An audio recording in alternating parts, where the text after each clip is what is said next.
Howdy, everyone. Welcome back to Hammering It Out, the talk show about everything Foundry. I'm joined, as always, with my behind the scenes executive producer, Matt, who is now no longer behind the scenes. Matt, welcome onto screen. Fully in front of the scenes, finally. Finally, this is where you deserve to be. Now, we normally have Nath, but I figured that this alpaca could sub in for him, so we're just going to place him right there. And now we got the full experience. If only you had a teeny tiny vest on the alpaca, it would have been perfect. I don't have a vest. I didn't have enough heads up. I went with the closest thing I had, a full suit. Yeah, that's what you wore to your wedding, right, Matt? It is, including this boutonniere, which I just never took off. I don't know if you're joking or not, but if you're not, that's incredible. I don't have any wedding photos in here to prove it, but I'm not lying. We also Wendy walked up to Concerning Hobbits. That was her choice too, not mine. Boy, I retroactively wish I could have been there, but I didn't know you at the time. I can still be upset I wasn't invited.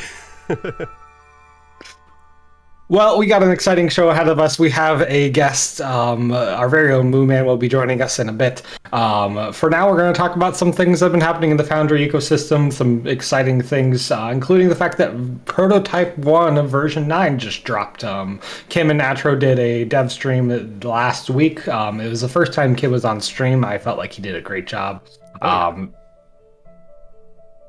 Matt, tell us about some of the features that dropped in that prototype. Okay, so I think the coolest thing that probably everybody's the most excited about whenever a dev stream comes up, if there's something about lighting and vision, that always seems to get people pretty hyped. And there was some big lighting stuff that came up in this one. We've now got a much better blended lighting mode, so colors will start to mix properly. It's not multiplicative lighting or anything like that, but you can get a lot of very cool effects. There's a whole bunch of new animation types. You can reverse lighting animations. You can blend colors. You can change the luminosity mode. So anybody who's familiar with Photoshop will suddenly be like, oh, I can burn colors. I can dodge. I can do all this great stuff to get unique looks. There's lots of them that interact with edges of tokens and edges of the map, so you can get cool effects, and you can make stuff that almost starts to look like sci-fi Tron cyber vision type stuff, which is awesome. There's a huge update to how vision works, so now everything seems to be vertex based. So I'm not a smart math guy. That was more of Atro and Kim focusing on the algorithm stuff, but that does mean a little bit of changes for how to make maps. It seems like now it's a better option to have points meet rather than having a large kind of overlapping line and then another one that meets in the center. It's better to have a nice center vertex. I think there's probably already people out there working on mods to split walls as they meet so that you can get a little bit more efficiency out of the new vision system. And we've also got a new approach to versioning, which I think is probably more your domain than mine. I can't believe you didn't say that was the most exciting part of V9. Wounded. I think it's cool, but I didn't want... It's the coolest thing I could say was about the adaptive lighting system. The coolest thing overall is what you're going to talk about with versioning. For those who don't know, starting with V9, we're no longer using the old style. We used to say, 08X or, 081.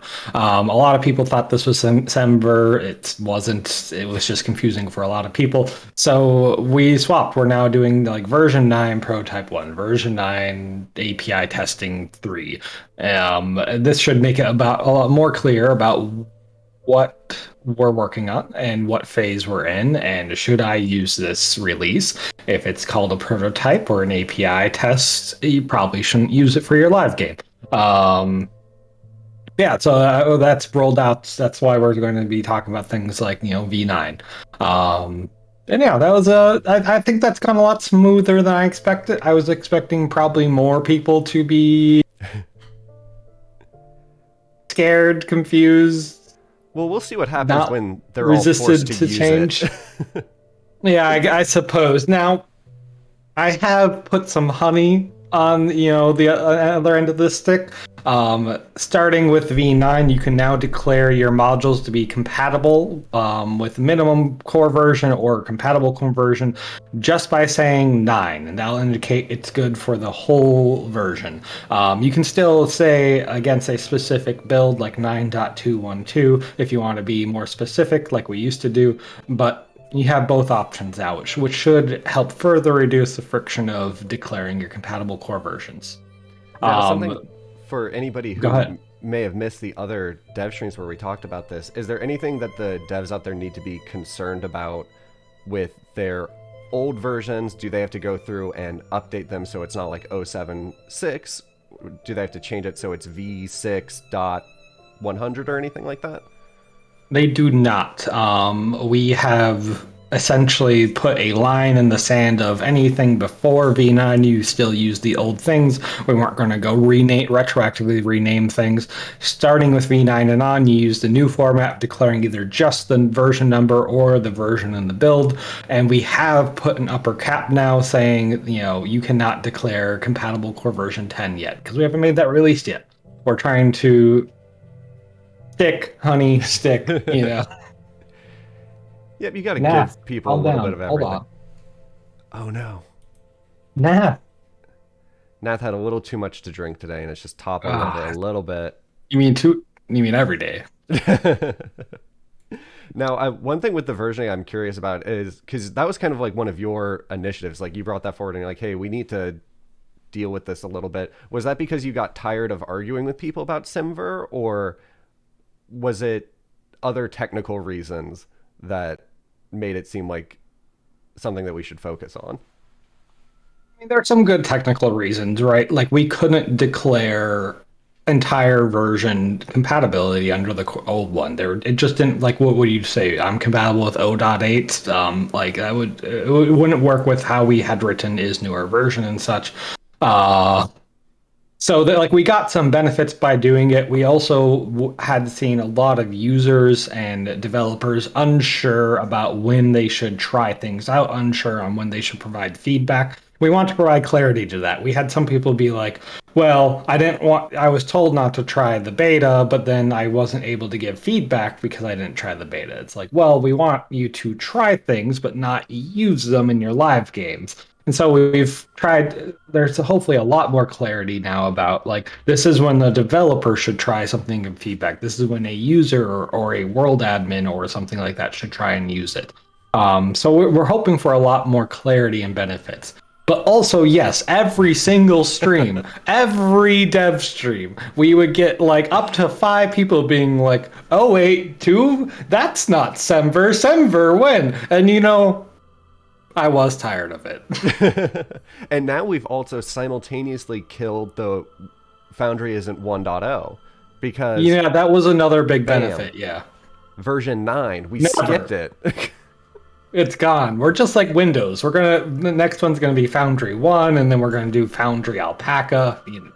It's going to be a big hit, and then back to Foundry 11, and then Foundry Series X, and we have a whole series of chaos planned for everybody naming scheme wise. Yeah, we really do plan on just changing it every couple weeks. No, I'm kidding. Hopefully, yeah, Foundry 365 online. Now, I'm And not the only one who's been busy, Matt. You've been busy with lots of things. We've had a huge chunk of premium content packages and free content packages that yeah. you've been shepherding and helping on. Why don't you tell us about some of them? Oh man, we have so many. Honestly, when I was putting together the list, I was like, okay, this will be like 3 or 4 long. We've got 1, 2, 3, 4, 5, 6, 7, 8, 9, 10, 11 unique things. And some of these are even doubled up because they're multiple releases from the same publisher and stuff. But we've got I believe it's The Dark Eye, Aventurium Pandemonium, and Aventurian Animal Companions, which is from Ulysses Spiel. We've got Earthdawn 4th Edition, just released their Game Master's Guide and Player's Guide, so you can get access to just about everything for that game system in Foundry now, with creatures, a whole bunch of maps, thread items, key knowledges, all this good stuff. And then this other small Patreon, this guy named Atropos released an update for a battle map pack that's got 6 new maps. I think that brings it up to like almost 60 maps. And a number of them have overhead tiles, so it's one of the first premium content packs that includes overhead tile support and stuff like that. We'll see how I had to long. run a one shot, like, because we had some players missing, so I like did a quick one shot instead of like, the main campaign. I pulled a canyon map out of that just released. It was really nice looking. Yep, it's frustrating that Atro is as good at so many things as he is, but Yeah, like he yeah, can't just be good at software development or, business planning. He also has to be good at like Photoshop map making. yep, it's frustrating, but what can you do? And then another premium content from Fate, who's got, I think this is their third or fourth new premium content pack, and it's based off of 70s cartoons, so you can find and hunt down cryptids as a member of a news team in a definitely not Scooby-Doo inspired theme.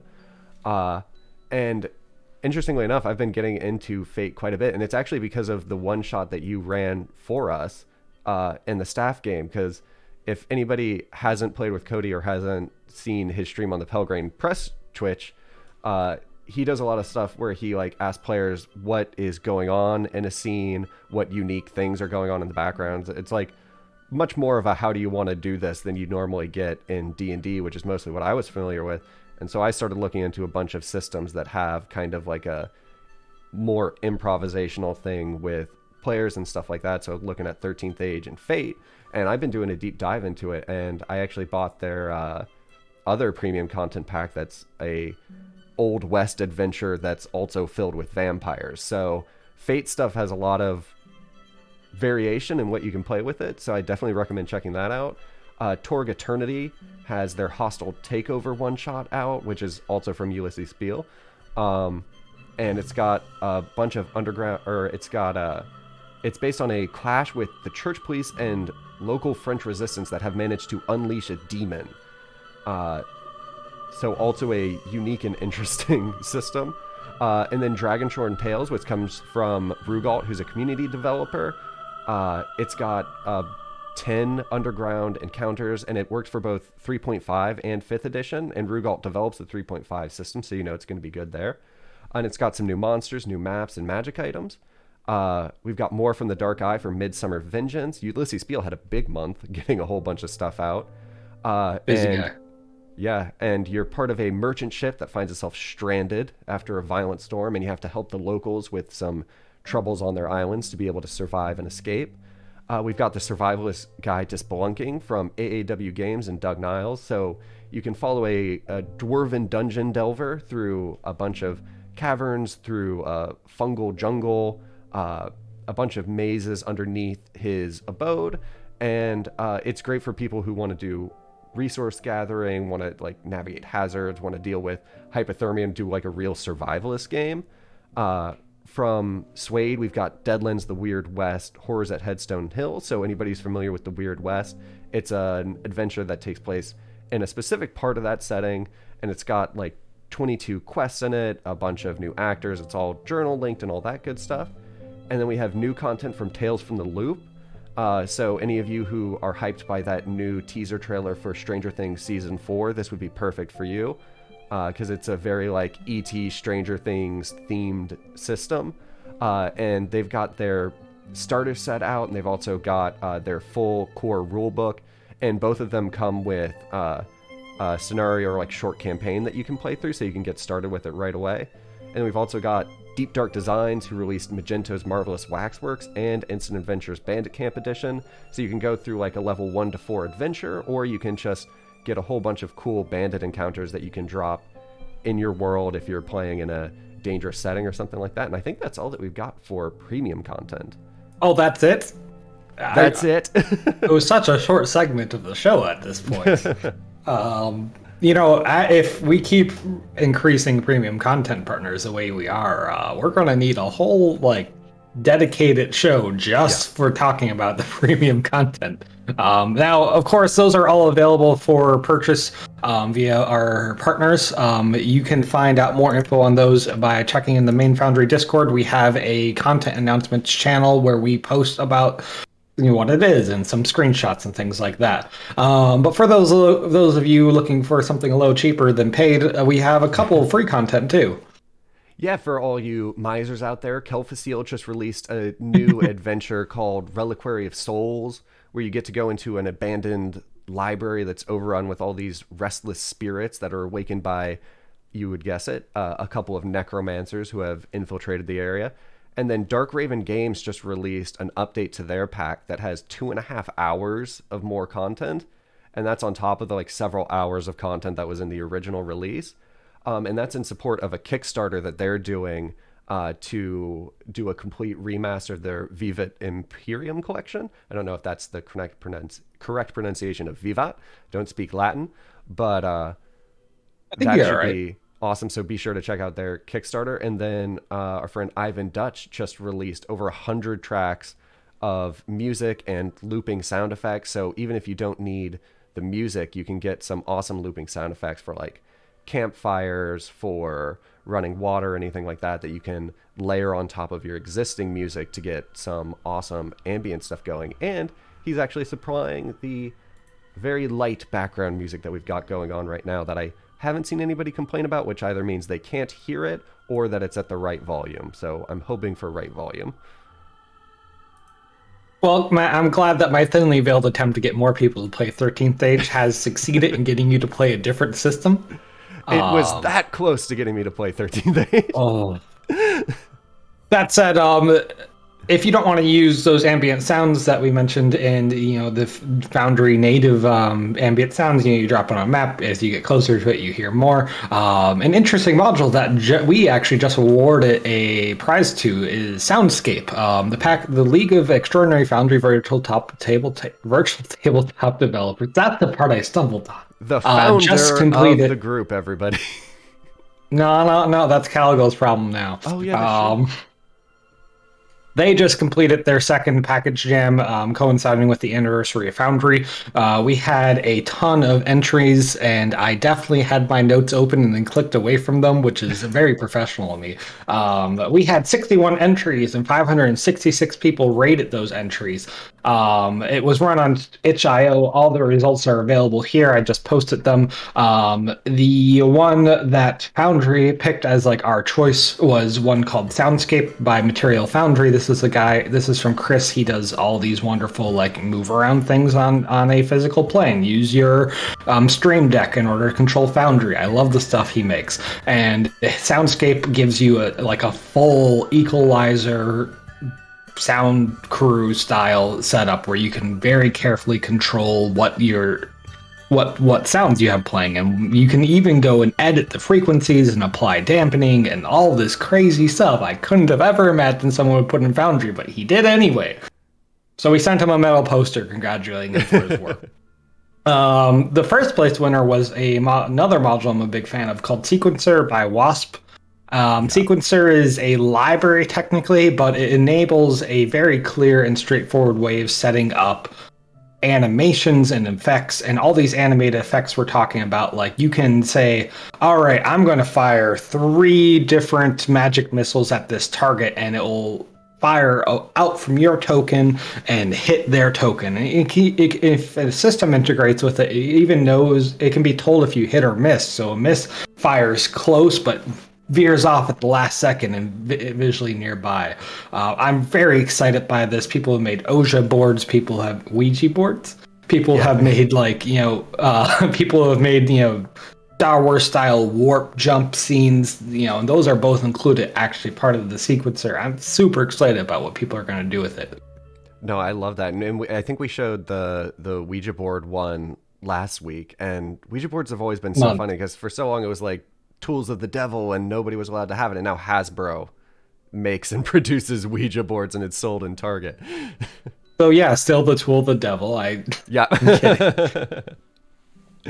All right. Matt, any other things we want to talk about for Foundry before we bring on our guests? No, I've got a whole bunch of package releases, but I think we've got so much premium content now that it's hard to then go through all of the great modules that got released over the past week or the past month or so.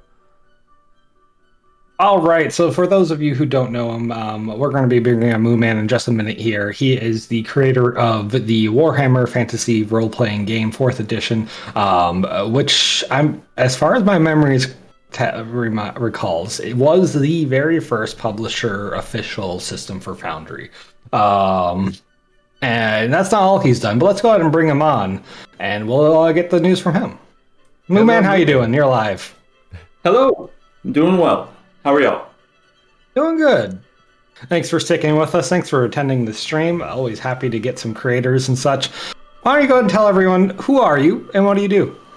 So, my name is Russell, and as of recently, I am doing premium content and system development for Foundry full-time with various publishers.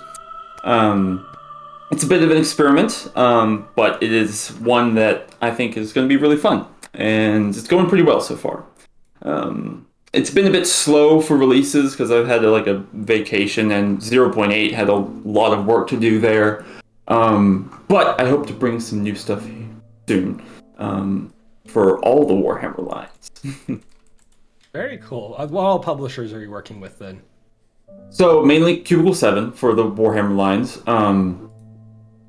Recently, now I've actually not announced this anywhere, but recently Exclusive here first. I've had the really cool opportunity to work with Josh Sawyer at Obsidian Games to develop the Pillars of Eternity tabletop RPG adaptation for Foundry. He loves Foundry, and he wants to use a dedicated system instead of the world building system for his game. So I feel like that's how we get people, right? They start out with simple world building plus simple world building, and they're like, I want more. Right. That's awesome. So how is progress going on the Pillars of Eternity system? So I've only been working on it for 1 or 2 months, and I've just finished the sort of player sheet layout. The game itself is still an alpha, so it's definitely going to change a lot, but next I'm going to work on sort of the real crunchy aspects of it, the rolling, and sort of interactions with rolling and creatures and the enemies, and maybe even some of the headquarter rules and the follower rules. It's a really crunchy system, but in a good way. So it's going to be fun to get into that, because I much prefer that over sheet design and layout. It's tedious, but yeah. Leave the CSS to somebody else.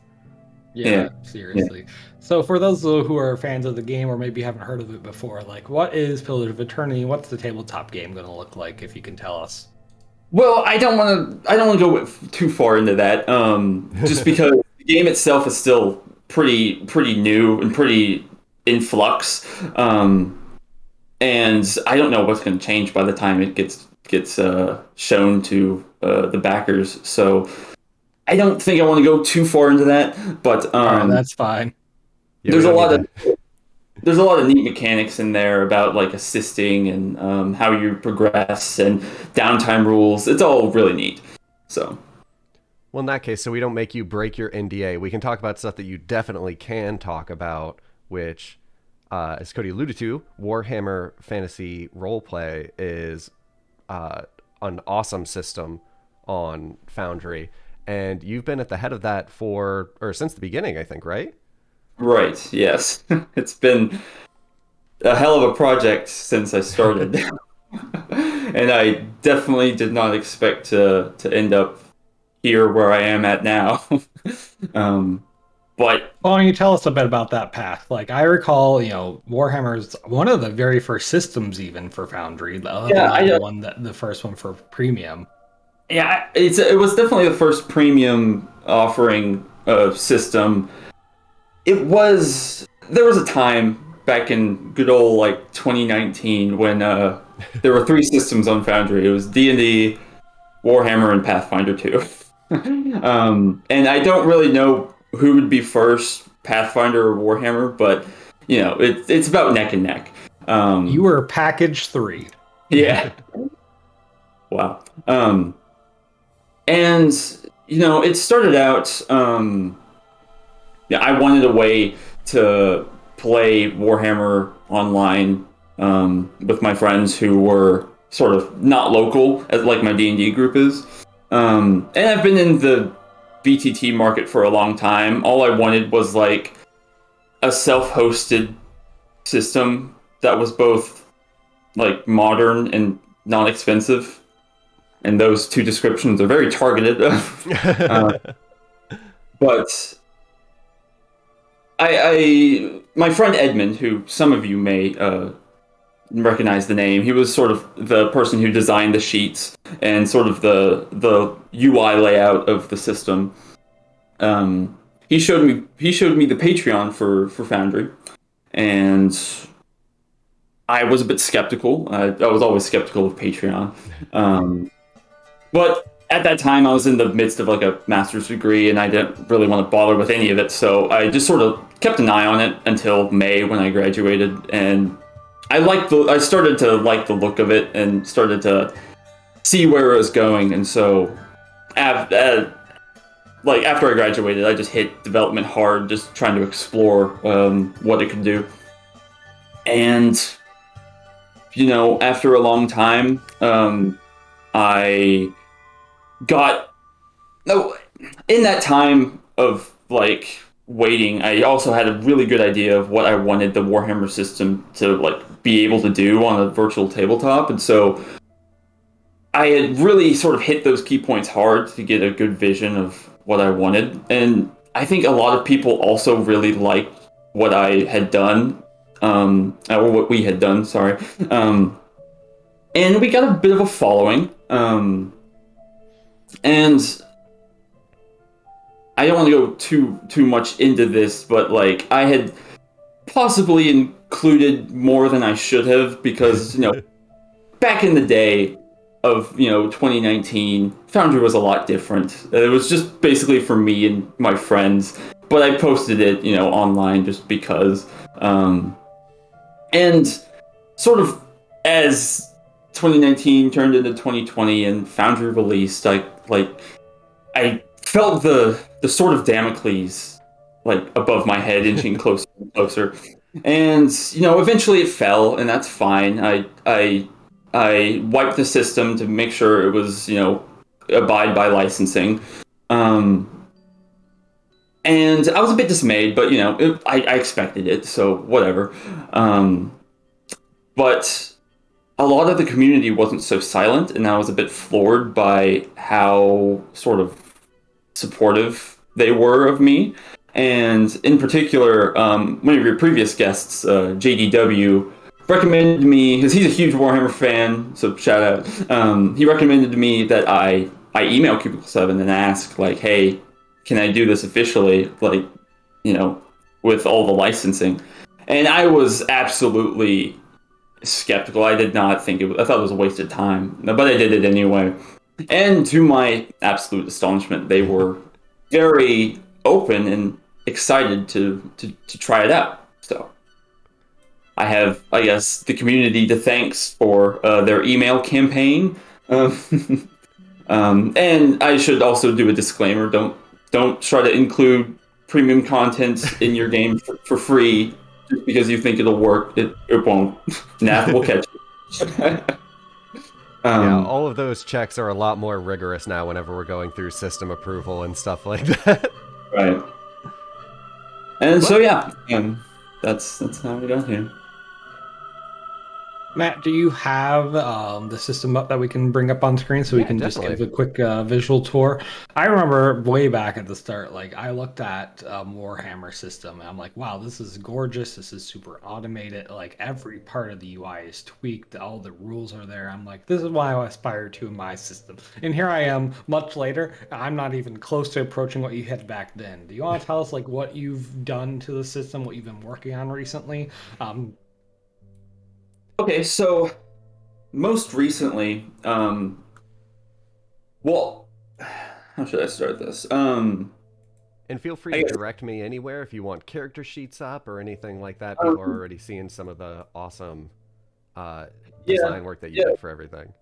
If you right-click the character sheets and open like the character artwork, that's also very pretty. Also, some of the journal entries have art, and some of the maps as well. Hopefully, like there might be spoilers though. If you're in the midst of an enemy within the campaign, you might want to look away from the maps. But I guess the most recent thing I've been, working on for Warhammer Fantasy would be the 0.8 conversion, which. So back when I started this in 2019, this was actually my first web development experience because I got my degree in like computer engineering and I did not deal with websites whatsoever. So this was filled with like hacks and things that I didn't really understand and whatever. And so it wasn't really me converting 0.7 to 0.8. It was me converting like 0.3 to 0.8. So it was a lot of work in refactoring the system to make it cleaner and more modern. And just less of a headache in general. I'm still working on fixing bugs. It's a long process, but I'm also sort of including new features that will arrive shortly. But that's about it for the Warhammer Fantasy system right now. I've also been dealing heavily with the other Warhammer lines, the Warhammer Age of Sigmar Soulbound and Wrath and Glory, Warhammer 40k. So I'm a bit spread out, so that's why there might not be that much progress on Fantasy, but it's still definitely my pet project. But yeah, I'm thankfully aided by many community members as well on those other systems because I'm not as familiar with those. So shout out to Vendare and Vivi Aurora for Soulbound and Wrath and Glory respectively. They've been a huge help. But I've been working on the core modules for those. So expect those, I don't want to say soon, but in the future at a reasonable time. Soon TM. Yeah. The core rulebook is the biggest rulebook of any sort of role-playing game, so yeah, these take a while, but yeah. Some of the people in chat are saying this looks great, but they know nothing about Warhammer. Do you want to give the elevator pitch for why you should try out Warhammer Fantasy RPG 4th edition? I can't imagine anyone not hearing of Warhammer 40k, but Warhammer Fantasy is definitely a bit, more underground. So, or a bit like not well known. I wouldn't say underground, but Warhammer is where D&D is heroics and world-saving sort of antics of cross the world, fighting elementals, dragons, what have you. Warhammer Fantasy digs down into the muck and blood and guts of sort of the, terrible life in the Empire. Whenever you, for instance, let's roll let's roll a character. Roll a human. What career do we get? We get a what looks like to be a grave robber, or so at the first tier is a body snatcher. So you have these careers that are quite specific. Instead of just a fighter, you're either like a religious knight, or you're a pit fighter, or you're a dwarf slayer who's vowed to die in battle. It's all focused down into the more sort of the life and the career life that you sort of have with your character, and you can move around in careers because that's how careers work. You can change your life sort of at a whim, and it's grim and perilous out there with chaos and vampires and Bretonians, what have you. But yeah. No, and this built-in character creator is awesome, and I noticed with roll tables that you don't even have to click in to roll these. They'll just automatically roll them, bring you back to the chat box so you can see what the results are, and that you've included additional roll tables in some of these so that you can auto roll like subtables and stuff. This is Yeah, so awesome. Atropos, you might not like this, but those tables aren't actually Foundry tables at all. I developed those tables back before the rollable table feature was included, and I've never moved, mainly because these sort of support like multiple columns and extending. Like if you added a premium content like Rough Nights and Hard Days, which adds gnomes, it'll add the table into the data, so it's not like a separate table.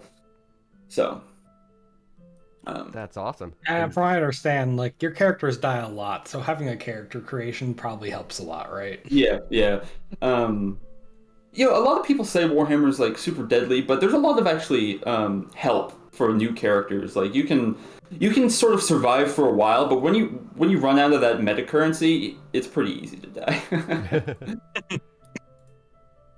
Some people are wondering, all right, what's the best place to start Warhammer then? The core system, one of these modules, some of these premium content packs.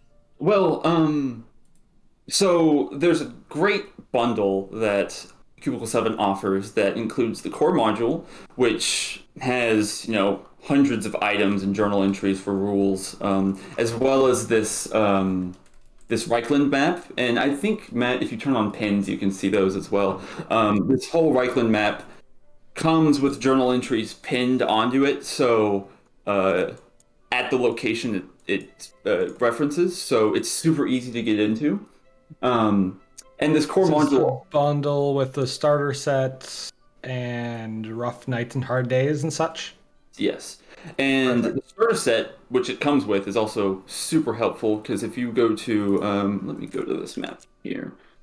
There's also the starter set comes with details about a city called Ubersreich, and Ubersreich also has all these pins for all the different locations on it. So it's a great starting environment for your characters, and there's tons of hooks in each of the entries.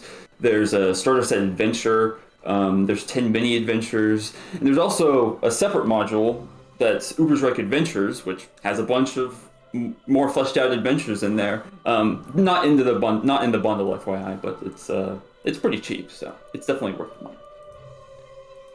No, I don't even play Warhammer, but I wound up picking up a few of these because I was so impressed with how they were put together, and I wanted to steal some ideas for some of the organization. Like, you've got things color coded based on region, like unique icons for everything. It's all just super slick. Yeah, thank you. So when you make things like this, like what's the process? How often are you working with them? How much are you pitching ideas to Cubicle 7? How much are they pitching ideas to you? So this is probably different for all the premium content developers, but Cubicle 7's been pretty amazing in that they don't really care what I do. They just let me they trust me to do what I sort of think is best, and this is what I put out, and I think it's definitely, worthy of the price point. Because I put a lot of effort into sort of how I would want it for my personal game, and I just sort of channel that into this premium module. And my process is generally, I don't want to go like too in depth and bore people, but just copy paste from the books, create actors, and it's the most difficult part is looking at the text and like linking entries, because I think that's really valuable, but it's it's pretty tough to like scan through all these and try to analyze what could be a link to another place that is specified in a journal. So yeah. And then if you haven't made that journal entry yet, you've got to make it, link it, possibly leave it empty. It becomes a little bit of a nightmare. I've also done a fair bit of this recently. But I mean, yeah, sorry, go ahead. I mean, I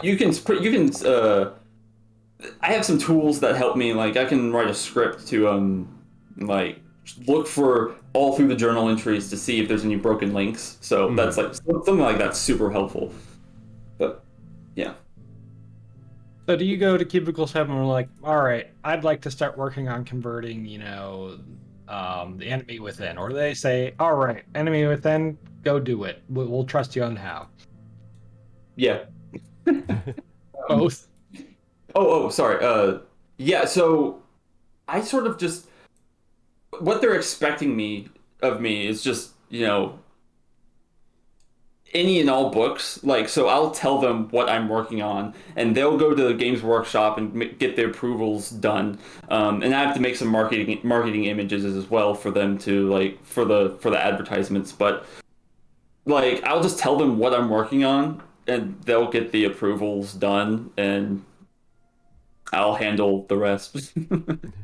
That's awesome. I mean, I Yeah. wouldn't have expected that to be so smooth, honestly. Yeah, they're great to work with. I sort of have full control over the modules themselves, so I can release patches whenever I want. So it's super great to work with them. And now you are contracting for them full time. Yes. That started when? That started May 19th. um, You're I like half a year in, a couple months in. Yeah, a couple months in. I sort of like. I don't know if I would have done it. Wouldn't. Well, I don't know if I would have done it if the stars really hadn't aligned for me.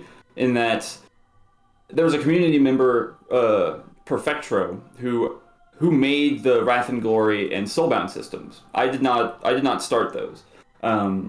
But he just gave them to me, and so I have Warhammer Fantasy, which is my main line, but I also have the two other Warhammer lines that Cubicle 7 makes just given to me. So it's like I can't really make modules. I don't have enough time for that, so I might as well try to do this full time and see if it works. So here we Yeah, are. it seems like it's working pretty well. And speaking of time, watch this smooth transition. People may notice this fancy clock widget that is Oh yes. included in it. What is So- the use case for this? Rough Nights and Hard Days, one of the modules that comes into it comes with the introductory bundle. It has about 5 adventures, and these adventures are highly sort of time specific. Like at 9:02 this happens, at 9:10 this happens. So People 7 had the idea of this usable clock that players can see and GMs can use to keep track of time. And they said, would that work? And I said, sure, I could try. And they sort of made the images and sent it to me, and I sort of just made that little application window that keeps track of time. And what's pretty cool about it is if you have other timekeeping modules, I think specifically calendar weather, it will synchronize with that. So you might not even have to click that that clock to advance it. You can just let calendar weather do it. That's awesome.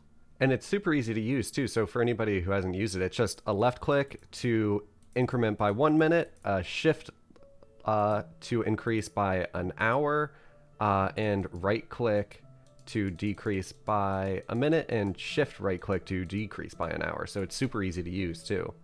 Control click for I think 10 minutes. Oh yeah. The little question mark at the top will also tell you. Oh yeah. There we go.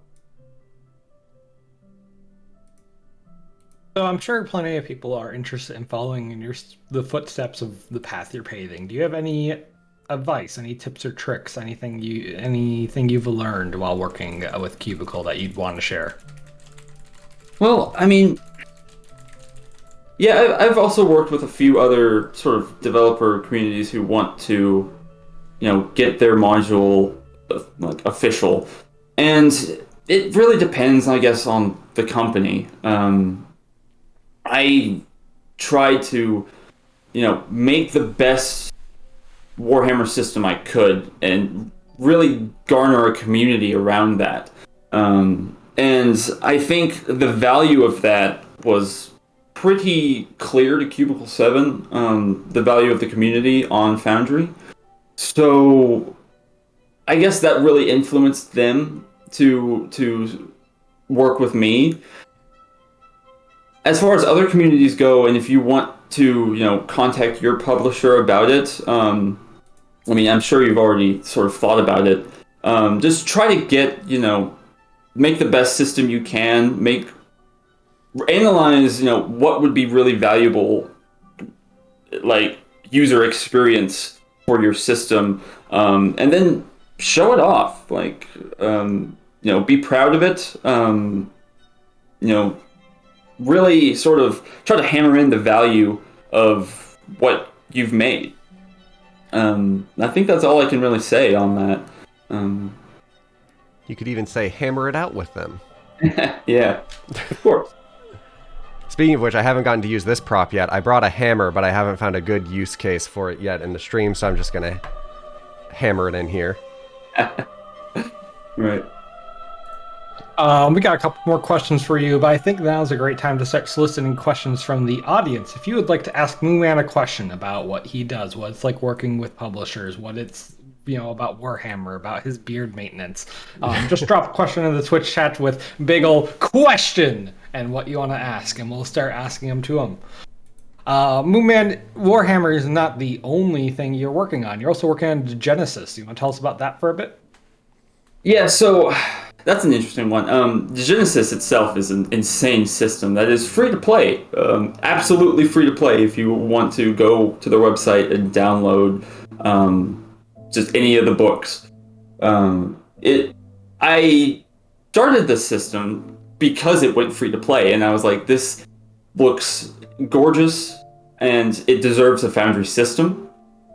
And it's like no other game I've ever played, and like the lore is very sort of community-driven, sort of discovery, and the devs are very responsive and a part of the community essentially. And I quickly realized I was in over my head with this system, and I sort of stopped. But a few community members from the Genesis community came and wanted to like help me finish it, because the mechanics are rather complex, and they helped me sort that out, what the sheet should look like. So that's where that is. It's sort of on the back burner, but it works, and the system is gorgeous, and the books are gorgeous, so definitely check it out. I think there's some, I don't know if there, I think there's some free modules for some of the starter adventures out. So if you ask around, you might be able to find them. But yeah.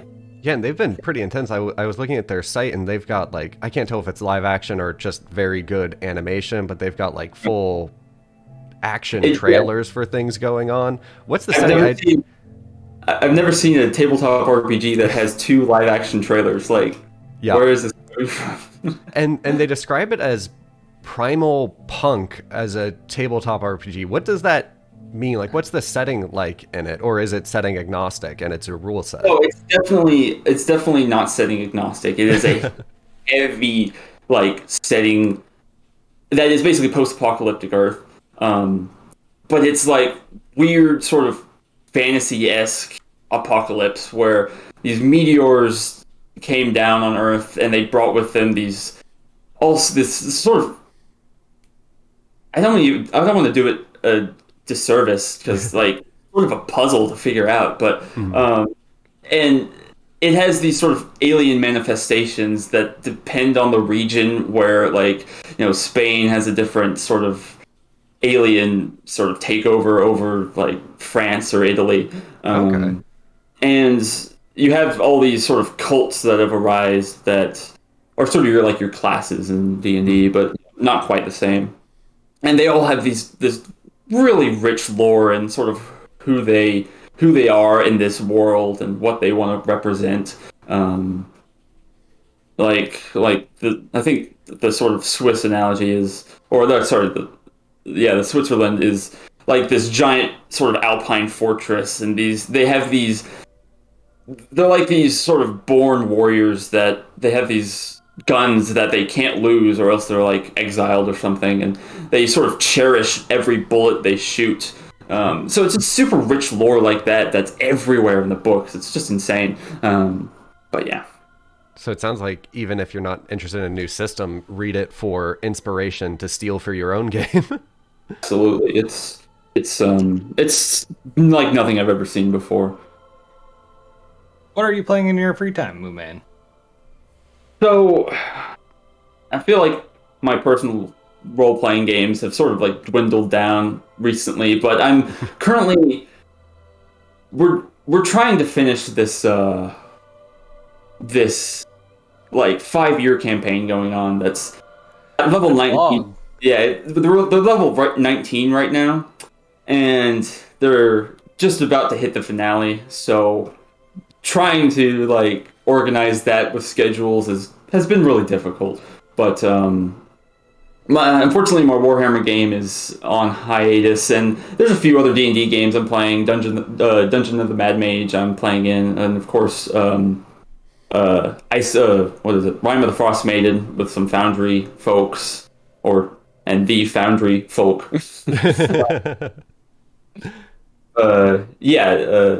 5e for all my D&D systems, and then, but yeah, that's about it right now. I'd like to get the Warhammer going again, and I'd also really like to do Forbidden Lands. That's something I'm really keen on trying, which also has premium content. So Yes, they do.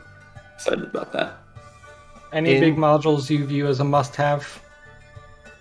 I will always and forever love token magic. Love that module. It's so good. Just anything you could want, like any sort of spell effects, you could just modify a macro or just take one of the pre-existing ones and just have this gorgeous effect on any of the tokens that are affected by it. And particularly mirror image. That one's super useful. And I think in terms of modules, there's one that I have that you have also developed that is definitely one that I almost always recommend to people, is the Universal Battle Map Importer. So it used to be the Dungeon Draft Map Importer, but that format's now being used by other people like Dungeon Fog and stuff too. Are there other people? Because I know it's Dungeon Draft, Dungeon Fog, and then I feel like there were some others that were using it, but I can't remember. Yeah, Jesus, I remember there was a third one as well, but I cannot remember. But what got you started on that?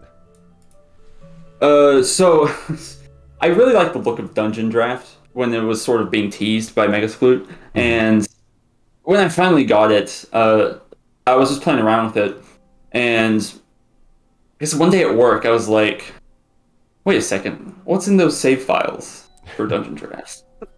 And I sort of took a look, and it's just JSON, if I recall. And so I was like, JSON data with all the wall coordinates. So I'm like, here we go. I can do this.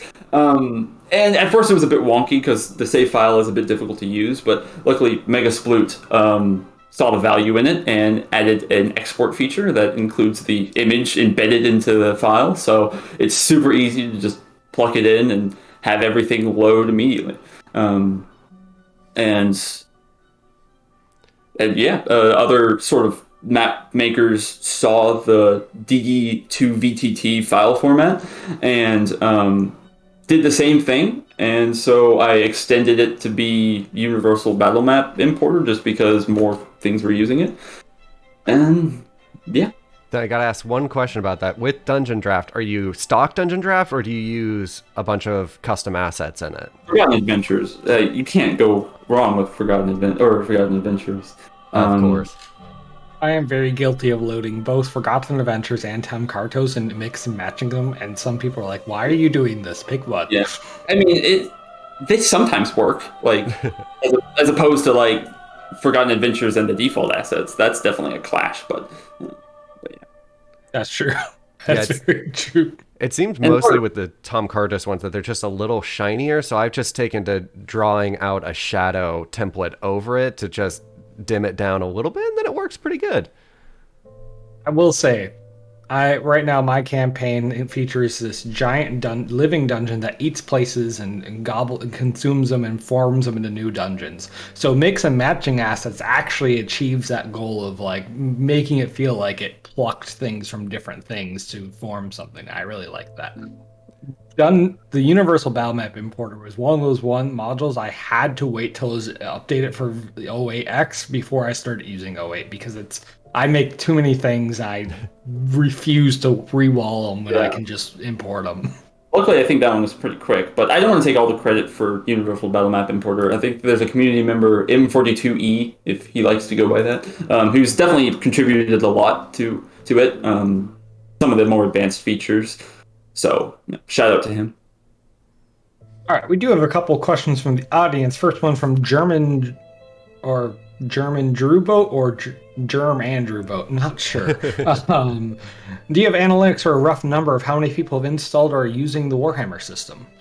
Yeah, I was actually just looking that up. If I Probably more than 10, maybe even more than 15. probably more than 10. That's what I would guess. There's at least me and MooMan that have it installed. Let me see. I know I bought the pack just for supporting it. So the most recent patch, which is 4.06, has almost 1,000 downloads.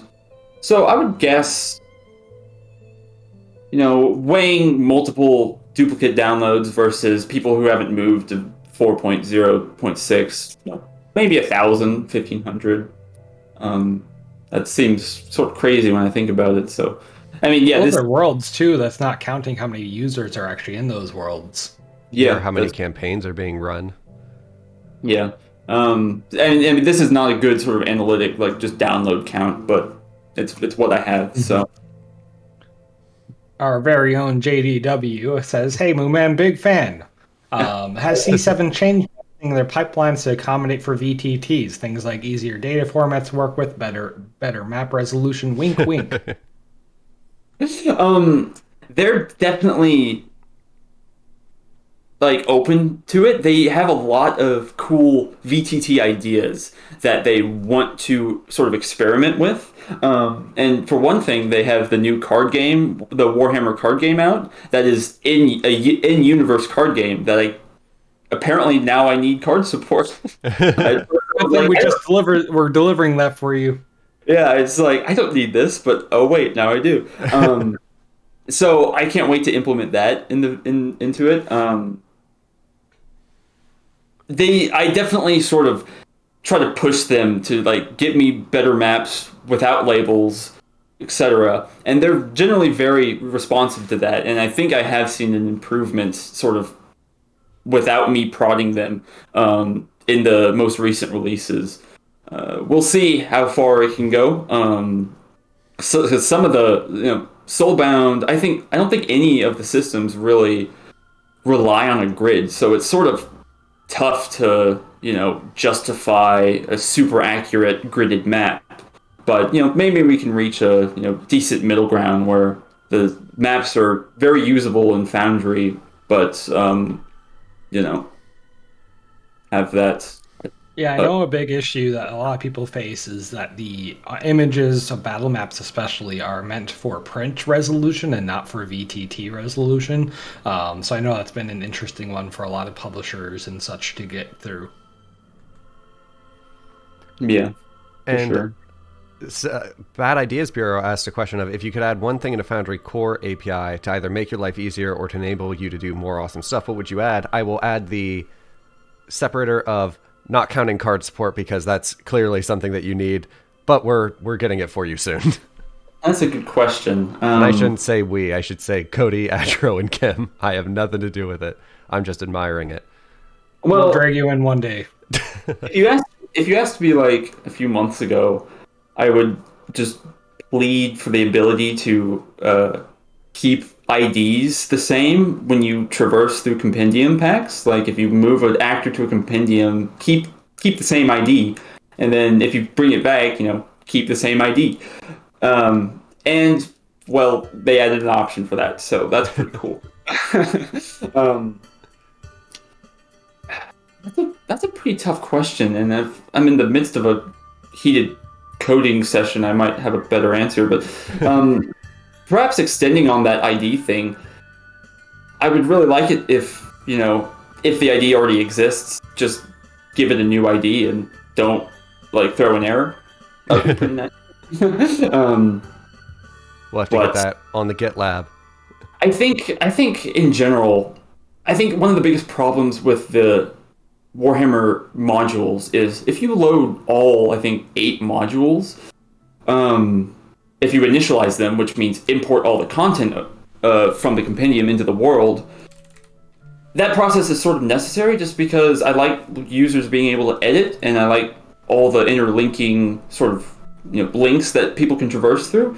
And of course, you need to import actors for like tokens and scenes and whatever. I really wish there was a way to like optimize that, in that there's over thousands and thousands of documents at that point, so users take a long time to load. So what I had in mind was just like a journal entry that will look for that journal entry in the world, and if it exists, open that, and then otherwise look at the compendium and look at that. So people could keep all the journal entries into the compendium, and then bring in anything they need to, like, if they want to edit it. And so anything that links to those journal entries, it will first take the world, which is what they changed. Mm-hmm. And if that doesn't exist, look at the compendium. So I don't have to import all of the journal entries. That'd be useful for, I know, a lot of content creators. Yeah, because I was just looking at it, and it looks like with everything imported, I think I have imported every module from Warhammer Fantasy Roleplay at this point. And I think you missed. Yeah. I think there's like 1,300 journal entries and 600 plus actors. So like, one, if you buy these, you're really getting your money's worth. But that is a lot of stuff to have imported in your world. You probably won't need to have all of them imported all at once. You probably won't be running Uberstrike and other ones at the exact same time. But if you are for some reason, I mean, I'm a guy who likes to like have this giant library of like lore and stuff. So I'd probably be one of the ones who does that. But alas. The Black Horizons asks, any specific modules you'd recommend for the systems you're working on? Is there a module that makes Warhammer better? Well, definitely shout out to Yagusti or Jagusti. He made the GM toolkit, and is also definitely contributes a lot to the system. And there's some pretty awesome macros there. Calendar weather, as I mentioned, integrates with the clock. Let's see. There's some old modules that aren't really compatible anymore. Maybe they'll get updated. There's tons of like free homebrew content as well as some of my own. Like there's Arcane Marks and Careers, which adds specific careers for each sort of type of wizard. Let me see. There's the character detail generator, which lets you add even more detail to your characters when you generate them. And there's tons of sort of free adventures like Eye for an Eye, Night of Blood, all sort of converted by a community member called Scunner. So there's tons, and if you look at the README for the GitHub for the system, you can see a giant list of free content that is not licensed, so it's just homebrew stuff. Really cool. And it looks like we might have a question from someone Heon W, of how much harassment are you expecting in this chat? They're just asking for a friend. Yes, he's one of my D&D friends. I'm expecting, the typical Twitch amount. That can be a lot depending on which Twitch streams you watch. Yeah. And a slightly more on-topic question of how do you do user testing when you're getting ready to release a new premium module? I'm guessing you can't just release that to community and be like, hey, is this working? Yeah, so there was a really awkward moment when I was converting the system to 0.8 where I released the modules for 0.8 but not the system, and so people got really confused. But it was the only way I could provide testing, is release it through the official channels. So I I don't in general. For that, I did just because I needed a lot of testing from everybody. But other than that, for patches and updates, I just try to test it myself and hope it works. So. Aloha Tuck says they're developing their own game system for Foundry. How difficult is it to do systems for Foundry? I'll tack on, any advice for someone looking to start out making a system. It is a long process. It depends on how much automation you want, though. So you can have very simple, just input fields that correspond to how they are on the character sheet, and sort of roles that look at those inputs and be done with it. But if you want, more integration between items and like resources, it takes quite a while to get something that is, seamless. And I recommend sort of sticking to it, persevering through it, because, the end result will make, players' lives so much easier. And I think in general, it's worth harnessing what Foundry can do for your system. So, if you have trouble, there's so many channels there to support you. I've used them a lot myself, and now I try to contribute to them, and I might even help you if you ask, if I see the message. So that's really all I can say. Is it is a difficult process, but it is worth it, and it sort of depends on sort of what you want to do, is how difficult it is, but yeah. And when you got started developing the Warhammer system, there weren't that many other systems to look at for how to do something. I'm guessing you probably looked at the D&D 5e system a lot, or did you just look at the documentation and dive in straight from there? Well, back then the documentation was sparse, and luckily, the D&D 5e system was super helpful. And if I didn't understand something, well, I asked Atropos. I was asking. I think it was still called API questions back then, and he was often in that channel, and provided excellent support, obviously. And so, as I said, I try to sort of repay that by doing that myself, because he doesn't have time to look at the development channels that much anymore. So I try to do what I can. Are there any other systems that you've been looking at recently that have done something unique, or anything that you've thought, oh, I should pull that into Warhammer? I know when we played Cody's game, Atro was like, oh, we need to get T for target in D&D 5e right away. So there was I think one of the biggest things was the browser. So I think I saw Compendium Browser. I forget who made it. Anyone can refresh my memory? But I'll look that up. I saw that, and I was like, I need that for my system.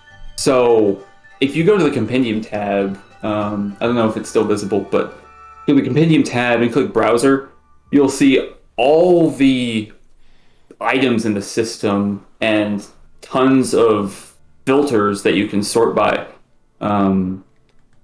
And the filters change based on sort of what item you're looking for. So that was something I was immediately like, I need that in my system, just because some of the items, like the careers, are organized into like groups of 4, and I had no way to really sort those well. So this was the excellent way of doing that. Yeah, and when you've got all of the stuff that you have in the Warhammer system, you need some way to filter. And it looks like it's from Siler 86 originally, but it's under the dutiful care of the League of Extraordinary Developers, or Foundry VTT developers now. Yikes. Atro's in chat saying he's sad that you're using past tense for all of the support. Yeah, we do try to support day to day. I saw that.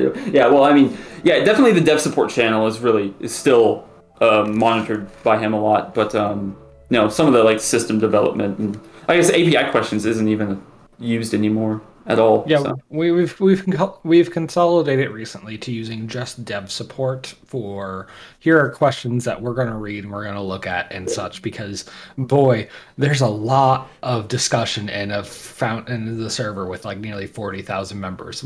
yeah, We do have to sleep eventually. I'm yeah. not sure Atro does sleep. I have to sleep eventually. Yeah, so I guess when I say that, I specifically mean like system development, which there's a lot of people who want to make their systems, and so there's a lot of questions on that one. Yeah, I will say it's hard when people come and ask about system questions because it's like, I don't know your system, man. Like, I Yeah. don't know. Like, I can give you generic advice about like how you set up an actor sheet or such, but I don't know what you are trying to accomplish without looking at your Yeah, rulebook and such. yeah. The 0.7 to 0.8 like change in the get data method definitely caused a lot of issues for users, and I just have a copy paste that I just put in there whenever I see that question. Yeah, it's always great that when people help each other out. That's part of the reason I love this community. Inkbot asks to build upon the system development question. Do you feel like there's a point that you've put in so much system automation it starts to hinder applying house rules or homebrew? Yeah, for sure. Um, I I definitely did not have this level of automation in mind when I started it. But here it is, and anyway. However, I try to. My sort of methodology here is not automating everything to 100%, but automating it to like 90% to where it's clear what's happening, but the users have to do it. So, for instance, if you do an opposed test, the damage out will say, you did 18 damage. That isn't applied unless you right click and apply damage. So I like to make it have steps of like user confirmation to make sure that this is what they want to happen. I think I stole that from you because we have that in 13th age. I don't like that was so long ago, but I'm pretty sure I stole that from you. I mean, I stole so much from D&D, so.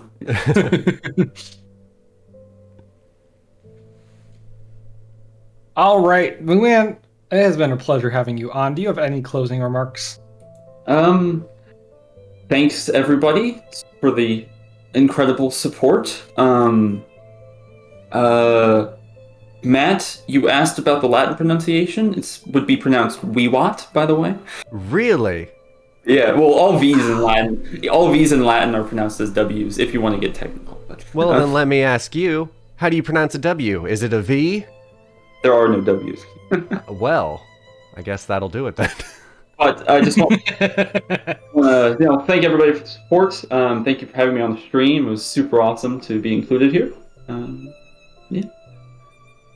And we regret to All right, thanks inform you again. that Atro is planning your death soon in your D&D game. So if you'd like to sign off with a nice, he's a handsome and nice guy, that may save you. Atro is a god among coders. Please don't kill me. Thank you very much. I like my character. And I think you do too. You won't do it, please. Alrighty. Let's see. Show notes. What do we do for the remainder of this episode? Nath, remind me how we run hammering it out. Format notes. Matt, Yes. what new modules have you seen recently out of our huge slew of submissions that you would want to talk about? I mean, we've got a whole bunch of submissions, and we've got, 5 new system submissions in the past month, and then a whole bunch more module submissions. In terms of systems, we got one for the One Ring 2nd Edition. We've got the Stargate RPG. We've got Solaris, which is a French RPG system, and was actually submitted by the creator of the system, which is super cool. We've got Very cool. Fallout 2D20, and we've got Ironsworn Starforged.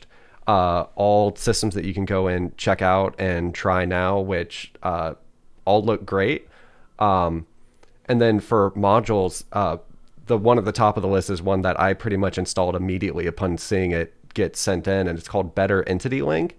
And it basically takes any links that you put into a journal entry, to a scene, to another journal, to an actor or something. It gives you additional options for how to interact with it. Like with a scene, you can view it, you can view the configuration, or you can just directly activate it from the journal entry.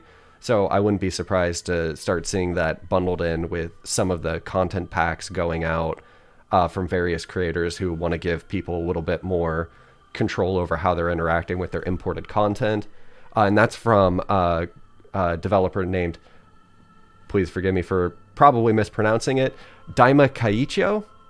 Hopefully that's not too far off from what it's supposed to be. This one's much easier to say. The Ripper 93 turned out the animated walls module, which might be a little rough on your performance, but it gives you an opportunity to animate doors opening. We've got Cleaner Sheet Title Bar, which is also from Daima Kaiichio. Maybe it said it better the second time. This was, which modules are you excited about? Not let's read all the submissions. Well, I like these. I think they're fun. All right. I will say I'm very, like the Fallout system. I'm excited that it has like a little Pip-Boy character sheet. I loved the Fallout series, so I'm excited to see that people have that strong theming. The Iron Sorn Starforge system was actually one of the ones from the package jam as well, and sci-fi tends to get skipped over a lot, but they have 260 tables, and you can click, and it you start with an empty star map, and you click, and there's a world, and you click, and that's the temperature for the world and the populace, and then here's a satellite, and here's the interaction between the factions. You can just spin up this whole exploratory thing, which is super cool. Yeah, and if we're focusing on just the favorite modules, I'll skip some of these and go down to one that I've actually needed to use recently, which is bulk tasks, which is moving actors and journals and items or deleting them kind of en masse, even when they're not in folders, which can be a little bit of a tricky situation. It gives you a nice checkbox list that you can just run through and then do the same thing to all of them nice and quick. And then I know we've got JDW in the chat. There's a couple people that have made additions for Dice So Nice that have added dozens of new skins, a bunch of new font options, some new dice faces for D20s and stuff. So if you're a Dice So Nice user and you're addicted to the digital dice rolling, get those. Sure am. I've spent so much money. Oh, I'm not a physical dice goblin, but apparently I'm a virtual one. I've got the honeycomb. I've got the dark purple. I've got the wood set. I've got the League custom set from the package jam. That's my D20 right now. I've got the 13th age dice that way I set up with so many. And Dice So Nice just released a new update, which I'm a big fan of, that lets you customize individual dice. So I can have my D20 be my gold one, but my other dice be my red ones. And I noticed recently, I don't know which update this came out in, but depending on what type of damage you're rolling in the D&D 5e system, you'll get different dice. Like if you roll radiant damage, you'll get the nice marble dice with a golden font face on them. If you're doing necrotic damage, you'll send out those skull-covered ones. It's pretty slick. Yeah, I think that's a 5e system update, actually. I know that's been possible in Foundry Core since Roll Groups, and then JDW added support for it pretty shortly after. But each system has to then define and actually do that. And 5e just got a big release. I know Atro and Kim talked a bit about it. I don't know much about it, so I'm sorry. Yeah, we'll have to get Kim for the next one. And then there was also, for anybody, because we've been talking about map importers today with MooMan, there's also, if anybody uses Dungeon Scroll, a Dungeon Scroll importer now, so you can get automatic wall generation from Dungeon Scroll maps. And I think actually when Critical Role was first coming back from hiatus during quarantine and everything, Matt Mercer was using some Dungeon Scroll maps in it. So if you want to be like Matt Mercer, use Dungeon Scroll. Matt, can we get you to do the Critical Role theme real quick? No. I'm so bad musically that even if I remembered now in my panic what it sounded like, I wouldn't be able to accurately reproduce it. I just know there's flames, and they used to dress up like their characters in Campaign 1, and I miss when they did that. They don't anymore? No, in the second campaign, they did a full animatic for their intro, which looks awesome, but seeing Travis Willingham come out like fully ripped, dressed like Grog with paint all over was pretty sick. Cody The has rest no. of this stream will be Matt waxing rhetorical about it. I've never seen it. Don't. I'm sorry. Well, I would recommend for your stream that you and your players dress up like your characters and We don't in even the middle do of the California we don't do woods. video cams. Really? Well, do it Really? for an intro. Maybe. You know, I had exactly one viewer of our like 40 say he liked us better than Critical Role. So you know, That's pretty good. 1 out of 40. If you scale that up, baby, that's a big population. If 1 out of 40 people prefer you. yeah, you know, you know. Okay, we have a couple minutes to go. Someone downloads YouTube videos and listens to them on their way to and from work, and then goes through after the fact and like skips through the stream to be like, oh, there was a cool moment they all exclaimed at this point, and they go like look at the images and such, which just kind of blows my mind. One, that anyone watches us at all. I mean, we're just a bunch of people like playing kind of poor RPG. But I've played with you, like, and I thought it was great. I try to have like, you know, a lot of maps and visuals, animated effects, so the fact that someone's listening to us go, I'm gonna attack the angry goblin over there, and he's like, this is the content I want on my way to and from work. Well, and Apparently, not just that they want it to and from work, but they're making mental notes, which means they have to remember what it was they saw and what time it was, and then go and find it again. So you're getting double views off of that person. That's a good thing. yeah, I don't get it, but I people like their RPG content, so you know, we gotta convince Atro to start streaming his stuff. I think, especially when you see the maps in his map pack that mostly come from his game, so there's going to be a lot of snowy stuff, I think, because it's a Rime of the Frost Maiden game, that Atro's game would definitely be good streaming. And I mean, we also did the Demon Queen Awakens, which was a lot of work from Atropos and from Cobalt to get that written, to get all those maps made and everything. And I got to play in it, and I got to tell you, it was pretty sick. Yeah, and there was like 3.3 thousand views on the part 1 on YouTube. That's Yep. People like that content. Although on that one, there was a whole room where it was just black, so that could be a podcast. Yeah, and that was right when it started too. So we maybe didn't pick the best dungeon to go into the first time, but that's what players do. They always make the wrong decision for what the DM wants. All right, let's see what other modules and such have like updated or released or things like that. I know Another a lot one. of people are enjoying the calm of like V9 Prototype 1 hasn't broken everything. That's pretty nice.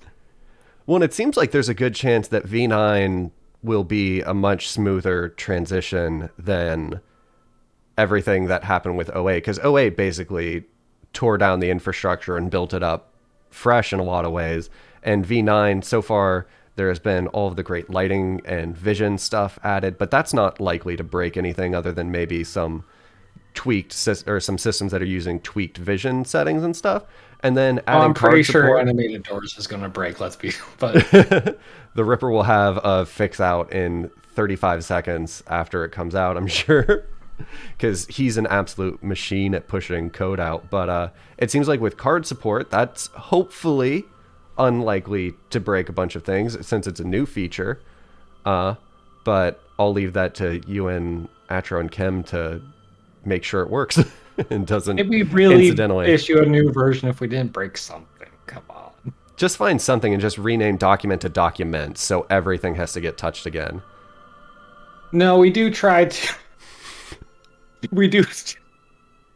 That was such a stupid suggestion. I'm sorry. We do try to, like, you know, even out like one release. We, you know, we maybe will do a big change, and the next one maybe like nothing, and then the next one maybe a medium change. Like, you know, we try to spread out the pain. It also depends on, like, you know, if card support needed us to overhaul something to make it happen, we would do it. Like, that's just, we go on to do it right.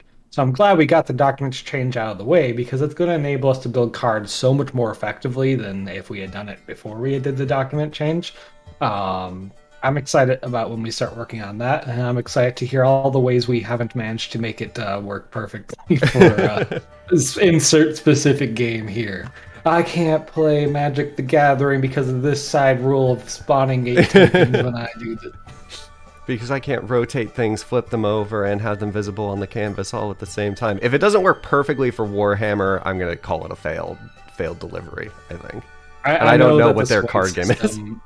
Is very card based, so I hope we gotta make sure we support them. I'm hoping. Does 13th Age use cards anywhere? Nope.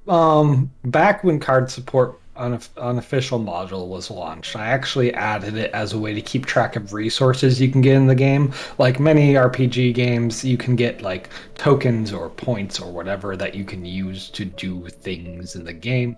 And I'm like, cool, I will, a community member made very cool tarot cards that represented these points of and so I added integration that they could see their hand and points and remember they had them and spend them and such. And then that promptly broke a couple versions later, and I never fixed it. So I'll re-add that when card support comes out, but it's not required for the system. It's just nice to have. I'm super excited for all that weird side stuff, because it's gonna be like Witcher 3. It's gonna be like, yo, you want to play some Gwent? Like right in the middle of a D&D game, you'll just be playing like 3 Dragon Ante for like 2.5 hours, talking with random bar patrons. I have been playing the critically acclaimed MMO Final Fantasy 14, and there's a card game in it called Triple Triad, and you wander around the world, and there are various NPCs that have symbol over their head. And it's like, I'm going to go challenge them to a triple triad game. And if I win, I can earn new cards and such. And it's like, main story quest, triple triad match. Sorry, guys, let me pause for the next 10 minutes as I play them. Yep, I've got 300 hours of playing cards and 100 hours in the core game that's unfinished, and I don't remember who the Siri person is or why I need to save them. But Gwent, it's a fun game. Sure some people will play, just poker in a tavern, and that's just what they'll do. No, I think stuff like that's going to be fun, and it'll be fun because a lot of those, like a poker module, that doesn't need to be system specific or anything. That's just something you can drop in anywhere. So it'll be super useful for Suede and like Fate and all the systems that use cards in different places. But pretty much everybody is going to have something that they could use in their game from card support. Anytime a core feature launches, I'm just astounded at the innovative and new, interesting ways that I could have never thought they would use that feature to do something. Wall feature makes sense. Animating the points to emulate a door opening or closing? Wow, didn't think of that one. Yeah, it's very pretty cool, intense. And I'm not going to use it because I'm sure it's just going to lag the game. Yeah, I'm sure it's a little rough performance-wise to animate that, but maybe that's a new feature for V10 we'll look into. When it works for V9, I'm kind of hoping that the performance will actually be pretty good because the algorithm, Atro has spent so much time in the polygon caves, just mining, working on the performance. It is so fast now and is super accurate. So hopefully, maybe it'll work. That's the hope. And I see Custom Blank asked if DMs can give cards to players that can be spent for an effect. Card support doesn't actually exist yet. I believe that's one of the next things that's getting dove into, but that's certainly something that could be done with cards, either by a module or implemented at a system level, depending on what system it is. And hopefully somebody will make something like that. Maybe you can make something like that if you are a developer or looking to become one. Yeah, whatever we end up with card support, which it's not even scoped yet, so don't hold anything. It is going to be up to the system developer to actually integrate it with the rules of the game. So, will we probably have a way to give someone a card? Yes. Will we have a way for you to actually spend it for an effect? No, that's going to have to be a system thing or a module thing. what it means to spend that card varies by the rule, and that's part of why Foundry is cool, is that we let the system define that. You're not stuck with our interpretation. Because I know someone's going to use it for, like, I want to re-roll the last roll, and someone's going to use it for, I'm going to move twice my movement speed this turn, or someone's like, there's so many things you could possibly use it for.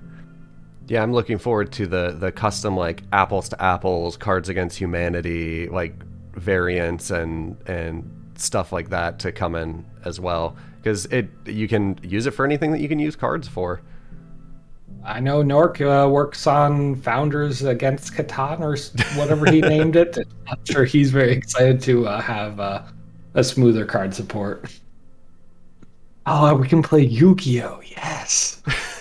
You've activated my trap card, Cody. Alrighty. Do we have anything upcoming, Matt? Any streams, any events, any giveaways? Or is it a quiet moment for Foundry? I think it might be a quiet moment for a busy week, because Atro did a full dev stream last Monday. We're doing Hammering It Out today. Hammering It Out should be back with your regularly scheduled guest at the beginning of September. And then I think y'all have to put your heads down and start building the stuff to justify the next stream. Actually, I guess one thing that you've been working on, I don't know if you can talk about it, is Patreon stuff at all. Yeah, we can talk a little bit about that. It's not secret anymore that we've been working on a way to gate premium systems or modules behind Patreon. So right now, our current system is you have to use content keys. You buy a key to, Warhammer, you activate that key, you can now download and grab the latest updates and such. That works great for content that's like a buy once model and things like that, because you're good to go. But for people who are making big Patreon map packs or things like that, of which I subscribe to a ton because I love their work and they make my job easier, it doesn't make sense to do content keys, because it's like, am I going to do a content key per map? Am I going to do a content key for a bundle of maps? Like, I don't want to give people access to all my stuff in perpetuity just because they paid once. So Patreon gating should allow people to put out a module and say, all right, only let someone install this and update to the latest version if they are subscribe to me at this tier or higher. So I run my own Patreon. I might use it for like, if you want access to the beta packages, you got to be at the beta tier or higher. If you want access to the alpha packages, you got to be at the alpha tier. And then Foundry will, on install or update, check against that and make sure that it's, you're actually still valid, which changes, by the month or by the week or, whatever. I know modules like Moulanet or hosts like The Forge, there's Bazaar, have already done some of these features. We are working on it ourselves. It's just a lot of careful, what's the workflow for a creator to actually onboard and mark their stuff. How are we charging for this? How are we doing, how long do we give access to stuff? There's stuff. So the technical side is unfortunately oftentimes easier than the business side of things. But we are hoping to sometime soon start doing some small scale tests and then expand it a bit larger. Yeah, this is definitely one of those things where it's like, just add Patreon support. It's super easy, and then we can get all the content that we want. But when you think about what actually goes into it, of deciding which versions are available to whom, checking against multiple Patreons, packages that are maybe served from multiple Patreons, if it was a collaboration and all of that stuff, it does start to get very, very complicated. It's not just add an or extend the authentication for Patreon that we've got already. It's been a lot of work. I know people have already asked you, will you add this other subscription provider? Will you add, I don't know. I mean, there's so many of them, right? We have built the backend to like support generic subscriptions outside, Patreon is our first implementation of a subscription. That's no promise that we'll actually ever do so, just that we've given ourselves the capability of. Patreon is like where 80 or 90% of our creators are, so that's we're going to add implementations for that, and I know Patreon is not favored by everyone in the world, but if that's where people are, that's what we're going to work with. Yeah, and it is complicated to add additional networks on top of it because Ko-Fi is going to have like a completely different API for accessing and authenticating than Patreon is. So even if the backend support is there, it's still a big chunk of work to get anything additional implemented so that you can get authentication through another service. So it's possible, but still a lot of work. We'll see where we get to eventually. I've often said that I'm planning on working here until I die, so we won't run out of work anytime.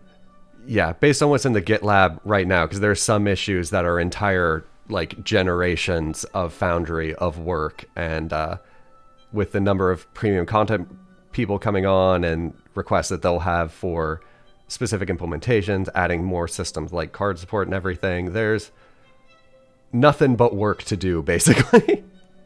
We doubled the team in 2021, and I wouldn't be. This is my personal opinion. I have no inclination of this is going to be the case, but I would not be that surprised if we doubled it again in 2022. Here's hoping, but no guarantees. Just remember, whoever gets hired next, there's a new designated being thrown under the bus person. All right. Exactly. Well, I guess that technically should mean Kim is the one thrown under the bus. No, see, I can't do that to Kim. Yeah, Kim's too nice. You're an easy fall guy for everybody. I'm an easy fall guy. Kim's just... I love Kim. Kim's the best. No, Kim's super nice. All right, I think that we should go ahead and wrap this up. I guess we'll put out, anyone have any remaining questions for us before we head off? Once again, we'll be coming back next month with a new guest. No hints. We haven't even asked anyone yet. If you have any types of guests or anything that you'd like to talk to, or like Cody and Nath to talk to next month, whether that's like a content creator or somebody on Patreon or something like that. Like I see World Anvil is live right now. We do have a World Anvil integration. Maybe we could reach out to them, see if there's anybody to talk to. But just a rough ETA. If you want to be V9. out, let us know. Yeah. Cody, you got an ETA on V9? Yeah. Months. It is going to be months before we're stable on V9. Don't just be patient. We just got the first prototype out. We haven't even started working on card support. Once we leave the prototype phase, it'll get a bit faster as we actually crack down on the bugs and start polishing things up and getting user feedback and all that stuff. But yeah, it's going to be a while. You're safe on V8 on 08X for a long time. Yeah, and just in case you're curious, in terms of how the development cycle goes, it's not like V9P1 comes out and that they then work to make that version stable. They'll get the 3-4 main releases for V9 ready. Then that will be released kind of as like an alpha beta package where people can start testing that, and then it will start on the road towards going stable. It's not V9P1 alpha and then V9P1 stable or anything like that.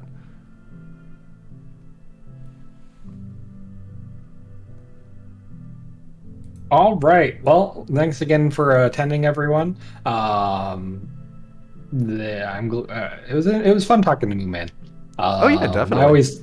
So let's see. We've had now a system creator and developer working with premium publishers. We've had JDW who did Rollsmith and Foundry Hub and such. We of course had the anniversary where we brought Aptra on and just talked about things like that. Our first hosting partners with Kakaroto. Hosting partner we had Kaka. I don't know who we're going to do for the next guest. Yeah, we've started to hit all of the major categories, but I'm sure there's different system developers that have all had a completely different experience developing. Like I'm sure you putting together 13th Age is a completely different design than how Warhammer is put together, and there's always interesting stuff to glean from each one of them. You're right. We should bring on Matt Mercer. Yeah, somebody... No, don't tweet at him. Don't Don't start badgering people online. I don't even know how to tweet at people. It's not that hard. It's like sending a comment, but for everybody to see for some reason. Wow, this sounds like the ideal social media. I'm there. Oh, right, we brought Caligo, developer leader extraordinaire. There's been too many episodes already. The memory is starting to fade. We have started getting the episodes up on YouTube, though. Yes, and so at least each week we should be having a new episode come up until we get caught up, and then it will come out at a more timely situation. I have not been super available to do the editing on that with some other work that we've been getting through. I just dropped the link to episode 1 with Kakarado in the Twitch chat. What editing do you do on these? You don't just post them up? These are perfect every time. Yeah, there's never been any issues. There's never been any issues. It's smooth the whole way through. Normally I'll go through the artist and remove that like beginning soon bit. Okay, in the first episodes when we were first getting things started, because I've never streamed other people's stuff. I've only ever just streamed what was directly on my screen. I went through and fixed some places where like we were streaming from a YouTube page as opposed to like just showing the video. Do some audio fixes for stuff now that we've got all the levels split, or all of the audio sources split out into different streams and everything. So just a little bit of polish to go on top of it. Well, you do good work, Matt. Thank you for all you do here. Now get back to the background. Get out of here. I had my chance in the sun and I squandered it. I didn't even ask MooMan about his fantastic beard. We never did get an answer for how long the beard was. That's a failing. That's a failing on our part. We'll find it out later and post an announcement. Well, that's the log off. It's been a pleasure, everyone. Have a great rest of your month. Yep. Enjoy. Bye-bye.